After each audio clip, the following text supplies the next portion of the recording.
বৃষ্টিতে ম্যাচ ভেস্তে যাওয়ায় কেকেআর বেঁচে গেল। বৃষ্টি যেন কলকাতার কাছে আশীর্বাদ হয়ে নামলো। আইপিএলে যেমন এল ক্লাসিকো বলা হয় সিএসকে ভার্সেস এমআই এর ম্যাচকে, ঠিক এই রকমই একটি ম্যাচ এবারের আইপিএলে অর্থাৎ দিল্লি ভার্সেস ব্যাঙ্গালোর সমপরিমাণ গুরুত্ব পেয়েছে। গুরুত্বটি অবশ্যই কেএল রাহুলের সেলিব্রেশনের জন্যই হয়েছে। এখন দেখার বিষয় কোহলি তার নিজের ঘরে কি করে সেলিব্রেশন করে। নমস্কার, আমি প্রীতিশ, আপনাদের স্বাগত জানাই ক্রিকেট স্ট্র্যাটেজিতে। দিন কয়েক আগে 112 রান তাড়া করতে নেমে পাঞ্জাব কিংসের বিরুদ্ধে মাত্র 95 রানে গুটিয়ে গিয়েছিল কেকেআর। আজ কিন্তু তাদের সামনে সুযোগ ছিল সেই হতাশাজনক পরাজয়ের বদলা নেওয়া, কিন্তু পারল না আজানকে রাহানেরা। বাধা হয়ে দাঁড়ালো প্রকৃতি। প্লে অফের লড়াইয়ে টিকে থাকার জন্য কেকেআর এর কাছে এই ম্যাচটা অত্যন্ত গুরুত্বপূর্ণ ছিল। প্রায় 55,000 দর্শকের চিৎকারে খেলা শুরু হলেও তা খুব দ্রুত শান্ত হয়ে যায়। পাঞ্জাব কিংসের দুই ওপেনার প্রিয়াংশ আচার্য ও প্রভসিমরন সিং দুর্দান্ত ব্যাট করে। তাদের পার্টনারশিপের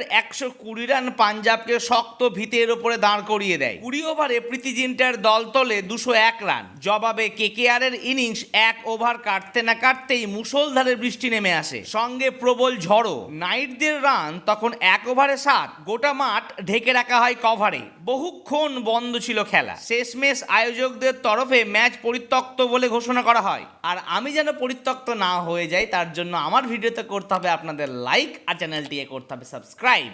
আইপিএলে এখন বদলার সপ্তাহ চলছে, তবে এখানে বদলাটা একটু আলাদা। আজ মুখোমুখি হতে চলেছে দিল্লি ক্যাপিটালস ও রয়্যাল চ্যালেঞ্জার্স ব্যাঙ্গালুরু। দুই দলই রয়েছে দারুণ ছন্দে। দিল্লি ক্যাপিটালস ঘরে বাইরে দুই দিকেই ভালো পারফরমেন্স করে চলেছে, আর আরসিবি এই মরশুমে সব কটি ম্যাচ জিতে গেছে। আক্ষেপ ছিল ঘরের মাঠে জয়ের স্বাদ না পাওয়া। অবশেষে গত ম্যাচে চেন্নাই সমিতির রুদ্ধশ্বাস জয় ছিনিয়ে নিয়েছে রয়্যাল চ্যালেঞ্জার্স ব্যাঙ্গালুরু। ব্যাঙ্গালোর ছিল কেএল রাহুলের ঘরের মাঠ, আর সেইখানে দুর্দান্ত সেলিব্রেশন করেছিলেন তিনি। আর আজ খেলা রয়েছে দিল্লিতে, সেটি আবার বিরাট কোহলির ঘরের মাঠ। এখন প্রশ্ন হচ্ছে কেএল রাহুলের সেলিব্রেশনের বদলা কি বিরাট কোহলি নিতে পারবে?